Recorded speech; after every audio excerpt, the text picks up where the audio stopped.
Hey guys, so I just finished watching the Supergirl pilot. It was just leaked on the internet and stuff like that online. So, yeah, I just finished watching it, and it was my first right off the bat. My review for it is it was very good. I really liked it. You watched the trailer, and then I actually even saw two trailers on there. I don't know if the other trailer that wasn't really flying around too much.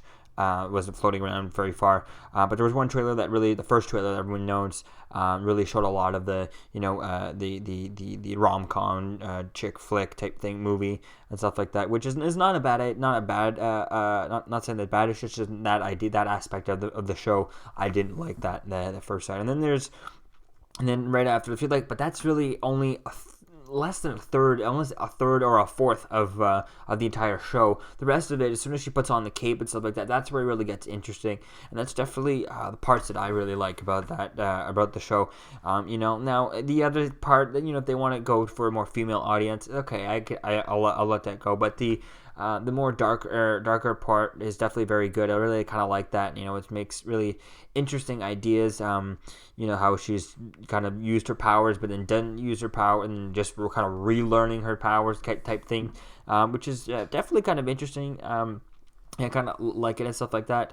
I definitely find it really cool. One thing I'd like to see, like at the end there, when there's a part where she talks to some projection of her mother from her ship, stuff like that. But and it kind of is like this pseudo, I guess her equivalent, a little bit of the kind of Fortress of Solitude. But hopefully we'll eventually get the Fortress of Solitude, and she'll actually just spend her time there whenever she wants to, like her own part of the, like, doesn't need to see him in there, just stuff like that, just her own entrance, her own half of the kind of borrowing the Fortress of Solitude to use the crystals and talk to her mother type thing and stuff like that. Or I think that would definitely be a very cool aspect of that. But definitely interesting, and it was definitely great seeing Dean Cain and Helen Slater. It was the Danvers and stuff like that. So that was definitely cool seeing that. I know we got to see them in the trailer and stuff like that. But it's definitely very good. The action beats were definitely were very interesting, were very good. The whole dynamic of the show is kind of interesting, especially with the whole Jimmy's being sent there by Clark, by Superman and stuff like that, to watch over her type thing, which it was kind of interesting. Not Jimmy, but James Olsen. It's not the Jimmy we know from the comics and the Jimmy from Smallville or anything like that, but but it definitely works okay in this situation. I mean, you don't have Superman really much in here. You don't even see his face. Pretty much all you see is Superman you've seen in the trailers and stuff like that. But so that's definitely a cool part, interesting aspect of that. So I think it's okay since we don't have that that nerdy Superman, the nerdy Jimmy and stuff like that. The one we all know and love from the comics and from the everything else, stuff like that. The Supermans, the movies and all that.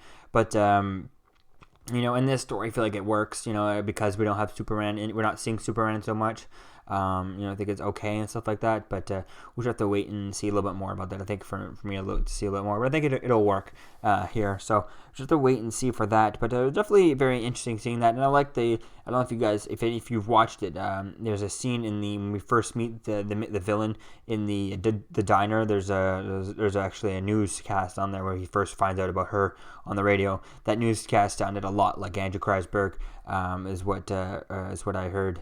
Is what I thought it sounded like, but which could have just been me. But definitely a very interesting show and stuff like that. I definitely can't wait to watch it. In September and stuff. But this show is definitely interesting. I love the costume. The costume looks great. Definitely looks. She looks great. She's a pretty amazing. She looks so hot in that costume. I mean, I just have to say. But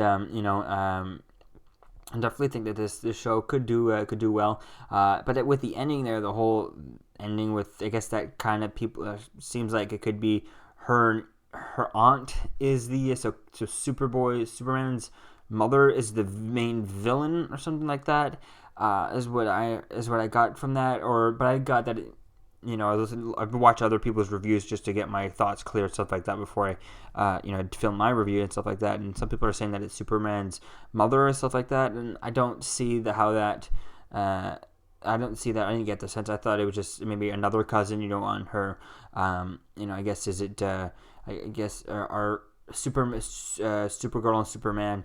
I'm not sure if they're related via their father or via the mothers and stuff like that. The mother brothers, or the father's brothers, or the mother's brother sisters, or somehow which way is the the connection and stuff like that. But it definitely is an interesting idea. Her being that her. I don't see. I think if they do actually end that ends up being Superman's mother. I think that aspect kind of ruins the whole Superman aspect and makes him really. I really don't like that if they do it that way. But if they just go that it's someone who happens to be her aunt or something like that, or an aunt to married aunt, like by marriage or whatever, something like that. Or she did say it is blood, so it definitely has to be a biological. But hopefully, it's connected to Supergirl, but not to, Superman. I think that way would definitely be interesting, because I feel like if it was Superman's mother, then this is not Superman's villain. This is not Supergirl's villain. It should be Superman's, job to take care of it. It's his mother and stuff like that, But so I don't know about that. It's definitely gonna have to wait and see how that turns out. And the aliens makeup look kind of cool. The special effects were kind of interesting. The blue lasers, that was just something very, very different, unique, and kind of interesting. I like the look of the blue and white lasers. It's definitely interesting. And I really like the X-ray vision, which was definitely, it looked to me like a cross between the Superman Returns, just seeing right straight through the walls and like the walls just disappear type thing, or the Smallville, where it literally was an X-ray, and he saw just a skeleton. The skeleton things definitely looks like paying homage to Smallville and stuff like that. I like that, but I like that you can just see right through, because you can actually see who that is. It's not just, oh, that's a skeleton. I have no idea who that is. It's just a skeleton. I like the whole mixture of that, and how it's the same sound from Smallville. I like that part too. It's definitely cool. And the special effects were pretty good, and the whole twist that her sister is working for this secret organization and stuff like that, it was kind of good and interesting. So definitely is a good pilot, and I recommend watching. I'll definitely be rewatching it on TV when it comes out, but until then, we'll have to make do with what we have. So let me know what you think, guys, if you've seen the pilot in the comments below, and if you haven't seen it, then sorry I spoiled it so much for you. I'll talk to you guys in the next video. See you guys. Peace.